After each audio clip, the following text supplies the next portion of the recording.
Buenos días, soy Jesús Robles Moreno, contratado FPU en el Departamento de Prehistoria y Arqueología de la Universidad Autónoma de Madrid y con el vídeo que subo dentro de estas jornadas os propongo andar tras las huellas de los hoplitas, es decir, os propongo hacer un breve repaso a algunos estudios relacionados con la arqueología de los campos de batalla de las guerras médicas. Por eso, antes de empezar, os recomiendo ver también el vídeo de Javier Moralejo en estas jornadas para comprender mejor cómo es un campo de batalla desde el punto de vista arqueológico. Dicho esto, pasamos al primer escenario que voy a tratar, que es el de la bahía de Maratón, localizada en el Ática, donde en el 490 a.C. se libró esa primera gran batalla entre griegos y persas. El escenario está hoy alterado al completo por la propia evolución del paisaje, por ejemplo de la línea de costa, pero también por la acción humana que a lo largo de los siglos ha drenado las marismas conectadas con el mar donde pudo desembarcar quizá la caballería persa. También se ha urbanizado por completo la extensión de este campo de batalla. Sin embargo, en esta alterada topografía se pueden localizar aún algunos elementos relacionados con el conflicto que son fundamentales para la reconstrucción del mismo. Por ejemplo, el túmulo de los atenienses, donde supuestamente se encuentran los restos de los 192 atenienses caídos en combate, el de los plateos o el trofeo conmemorativo de la victoria que se levanta en el punto exacto donde los persas iniciaron la retirada, es decir, donde fueron vencidos definitivamente dentro de este combate. Este campo de batalla y en concreto el túmulo de los atenienses, que hoy conserva 50 por 10 metros de altura, fue visitado desde la antigüedad. Sabemos que el propio Pausanias estuvo en él, pero sin embargo va a ser a partir del siglo XVIII y sobre todo en el XIX cuando se convierte en un auténtico lugar de peregrinación para los viajeros europeos que no solo visitaban el campo de batalla, sino que también excavan en el túmulo de los atenienses en busca de restos de la misma. Fauvel o el propio Lord Elgin son solo algunos de los muchos nombres que allí excavaron, en una fiebre por hallar souvenirs de la batalla que provocó un continuo deterioro del túmulo e hizo que en una fecha tan temprana como 1836 el ministro de Educación de Grecia, Rizos Nerulos, prohibiese las excavaciones en el túmulo sin la obtención de un permiso previo. Esto frenó lógicamente esas excavaciones clandestinas y fue Schliemann, ya con un permiso, quien en 1884 va a emprender de nuevo excavaciones en el túmulo. Van a ser, no obstante, unas excavaciones poco fructíferas, dado que al poco de comenzar se le inundará el corte y abandonará el proyecto no pudiendo seguir excavando. Las últimas excavaciones que se llevan a cabo en este túmulo tienen lugar entre 1890 y 1891 y están dirigidas por Valerio Sestais. En estas excavaciones se documentan los restos de una pira funeraria con cenizas, huesos humanos carbonizados y también oinocoes de figuras negras fragmentadas, así como también un bozros de 5 metros de largo y 1 metro de ancho donde se depositaron los restos del banquete fúnebre, tanto óseos como cerámicos. Cabe decir que entre los restos cerámicos hay algunos fragmentos que pueden remontarse a comienzos del siglo VI incluso. Un dato interesante con respecto a la excavación de este túmulo es que ni en las rebuscas que hacen los viajeros, ni tampoco en las excavaciones de Schliemann o de Stais, se localizan armas, más allá de puntas de obsidiana que si bien en un principio se consideraron persas, hoy se sabe que son de cronologías muy anteriores, incluso hay quien habla de que pueden ser del Neolítico. Sin embargo, en estos siglos XVIII y XIX, las colecciones y anticuarios de todo el mundo, y especialmente las europeas, van a comenzar a llenarse de una serie de armas que proceden del campo de batalla, como por ejemplo el casco corintio, con calavera en su interior del Museo Real de Ontario, las dos puntas de lanza del Museo Pitt Rivers o las numerosas puntas de lanza y de flecha del British Museum. Estas dos últimas se dice además que proceden del túmulo de donde supuestamente viene pues gran cantidad de armas. Ahora bien, esto se trata claramente de una incongruencia, pues cuando se excava el túmulo no se documenta ningún tipo de arma, pero sin embargo las colecciones y anticuarios europeas no paran de recibirla, indicándose que la procedencia es esta. Esto ha llevado a que algunos autores como Galanakis se planteen dos cuestiones interesantes. La primera de ellas es que muchas de estas armas, que se dice que vienen del túmulo, no son de ahí, sino que son piezas extraídas de cualquier otro punto de Grecia, e incluso cuando se han podido estudiar en detalle se han visto que son de otras cronologías que nada tienen que ver con la batalla de Maratón, y la explicación que se da es que en el siglo XIX se les da esta procedencia del túmulo para relacionarlas con la batalla e inflar así su valor de mercado. Lo segundo, y más importante, no solo se argumenta por la ausencia de armas en el túmulo, sino también con otros datos como la cronología de la cerámica encontrada en él o las características del enterramiento. Este planteamiento es si el túmulo corresponde verdaderamente al de los atenienses o no. El debate es extenso y han sido varias las propuestas que señalan que este túmulo es anterior a la batalla. Por ejemplo, se ha señalado que puede ser un monumento prehistórico, de ahí la presencia de puntas de obsidiana en él mismo, que en época arcaica y clásica se identificó con una tumba heroica y por eso se aprovechó como lugar de enterramiento. También, por las características del enterramiento en túmulo, la presencia de sebozros y la cronología que ofrece la cerámica, se ha propuesto que sea el enterramiento de una familia aristocrática de época arcaica a lo largo del tiempo. Frente a esto, Whitley señala que efectivamente se trata del enterramiento de los atenienses y que se hace así porque se trata de un rito funerario heroico que remite e imita el de los personajes homéricos. Es decir, al igual que los héroes de la Ilíada, los héroes de Maratón son también cremados y sus restos enterrados en un túmulo. Sin embargo, hay autores que aunan ambas propuestas y señalan que efectivamente el túmulo pudo existir allí desde mucho antes de la batalla, pero que también fue el lugar donde se usó para enterrar las cenizas de los caídos en la misma. En cualquier caso, lo cierto es que, dado que Stais solo lo excavó parcialmente y que la documentación del mismo es bastante antigua, el debate sigue abierto en la actualidad, y los mismos problemas los encontramos también en el llamado túmulo de los Plateos. Se trata de un túmulo de 3 metros de altura que fue excavado por marinatos en 1970. En él se encuentran 11 enterramientos acompañados de cerámica de comienzos del V a.C.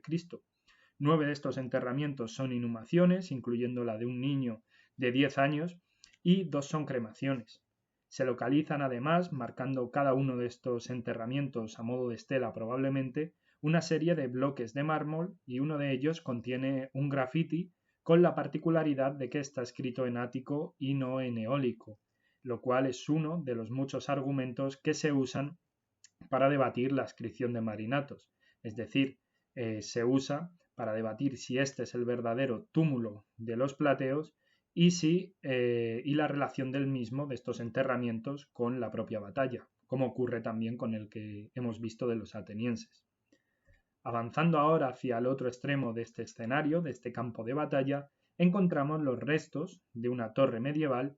en cuyos muros ya viajeros del XIX, pero sobre todo en el siglo XX y XXI, Van der Spoel y Corres, localizan los restos reutilizados de una columna jónica monumental, como son los tambores, el capitel jónico o la basa de la misma. Estos son los restos del trofeo original de Maratón, restituido hoy gracias a los trabajos de Corres y cuya réplica se yergue en el punto donde este monumento se situaba originalmente, alcanzando los 10 metros de altura.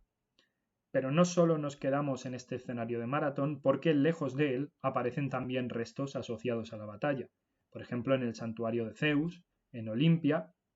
encontramos un casco corintio que está dedicado por Milcíades, quizá el famoso general, y que se asocia quizá a esta batalla de Maratón, y más espectacular, si cabe, es todavía un casco persa de tipología asiria, cuya inscripción nos dice literalmente que los atenienses lo están dedicando en el templo de Zeus tras haberlo tomado de los persas. Finalmente, otro resto que cabe destacar es un fragmento de la lista de víctimas de Maratón de la tribu Erectea, que contiene los nombres de los caídos y unos versos conmemorativos. Lo sorprendente es que este epígrafe no se encontró en el campo de batalla, donde tuvo que estar originalmente, quizá en torno al enterramiento de los atenienses, fuera el túmulo que hemos visto o no, sino que se encontró en la villa de Herodes Ático en el Peloponeso. Parece ser que este orador y político del siglo II después de Cristo, nacido por cierto en Maratón, se adelantó a los coleccionistas y viajeros del XIX llevándose a su casa un pedazo de la famosa batalla. En el caso de las Termópilas, el segundo escenario que trato aquí, nos encontramos de nuevo con un paisaje alterado principalmente por el desplazamiento de la línea de costa. En relación a este campo de batalla existen cuestiones interesantísimas, como son por ejemplo la localización exacta de la batalla o del muro foceo. No voy a entrar en ellas porque las va a tratar dentro de estas jornadas el profesor Adolfo Domínguez Monedero, pero sí me voy a centrar en un proyecto que no fue tras las huellas de los hoplitas, sino tras las del enemigo persa, tras las huellas de Hidarnes y los inmortales. Se trata de la Leónidas Expedition, que intentaba recorrer el camino de la traición por la que los persas, guiados por Efialtes, avanzaron para sorprender a los griegos, esto es la llamada Ruta Nópea, sobre cuyo trazado e historiografía nos hablará en estas jornadas el profesor Eduardo Sánchez. Se constituyó, dentro de la Leónidas Expedition, un equipo interdisciplinar dirigido por Andrew Yanakis, de la Universidad de Connecticut, en el que se incorporaron historiadores, geógrafos y arqueólogos de diversas universidades. Para cumplir su objetivo, ellos van a hacer uso de un sistema de comparación entre diversos caminos, viendo cuál es el más probable. Por esto, van a combinar varias cosas en su estudio: las fuentes históricas, de autores clásicos, pero también de viajeros que a lo largo del tiempo habían pasado por allí, la cartografía contemporánea, imágenes satelitales, con la histórica también, en la que van a poder ver caminos desaparecidos a lo largo del tiempo, y por supuesto van a llevar a cabo trabajo de campo. Este trabajo de campo, al menos en la primera campaña, consistía en recorrer las diferentes alternativas propuestas, georreferenciando la ruta con un sistema GPS, calculando así tiempos, distancias y elevaciones para ver cuál de esos senderos que recorren y qué rutas que están siguiendo era la más probable para haber sido recorrida por los persas. Además, en los años 2001 y 2002 van a intentar localizar el punto exacto de la escaramuza que, como cuentan las fuentes, acontece cuando en su marcha los inmortales se topan con los foceos. Para ello, van a partir de los resultados de la primera campaña y van a seguir estudiando los caminos y todo ese terreno montañoso con el objetivo de localizar o de plantear posibles escenarios para este enfrentamiento. Así pues, una vez identificados esos puntos, planteaban realizar barridas con detectores de metales que les permitiese hallar restos de militaria, principalmente puntas de lanza y sobre todo de flechas, como las que encontró Marinatos, por ejemplo, en sus excavaciones en las Termópilas antes de la Segunda Guerra Mundial.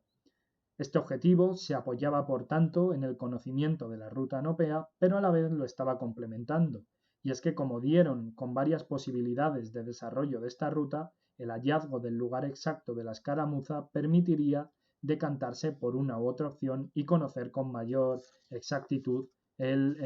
por dónde caminaron los persas. Así pues, ellos piensan que los persas iniciaron su marcha en el sur de Antili y después comenzaron la ascensión por el terreno montañoso pasando cerca del Elefthero Hori y por el lago Nebrópolis. En esta cresta del trayecto, justo antes de descender hacia las Termópilas, plantean ellos hasta 6 posibles puntos para el desarrollo de esa escaramuza. En alguno de ellos, además, tuvieron la oportunidad de hacer esas barridas con detectores de metales, que fue favorable, porque había dispersiones de materiales metálicos situados a unos 30-50 centímetros de profundidad que podrían ser armas. No obstante, como las autoridades griegas no concedieron permiso para exhumar estos materiales, pues no se pudo comprobar si efectivamente se trataban de restos de armamento o no. De hecho, esa falta de permisos es la que trunca la campaña de 2003 y también un posterior intento de campaña en 2010, en la que iban a participar historiadores como Paul Carlett o Peter Green. El proyecto quedó, hasta día de hoy, inacabado, a la espera de la que quizá es la fase más importante y concluyente del mismo. A pesar de ello, creo conveniente traer el proyecto a estas jornadas porque se trata de la aplicación directa de la metodología y las técnicas actuales para el estudio de los campos de batalla al caso concreto de las Termópilas. El empleo de GPS, imágenes de satélite, cartografía contemporánea e histórica, fuentes clásicas y también detectores de metales son los pilares sobre los que hoy en día se asientan los proyectos de exploración de campos de batalla. Por ejemplo, los casos patrios de Baécula o de Montemayor, ya de cronología romana e ibero-romana y romana.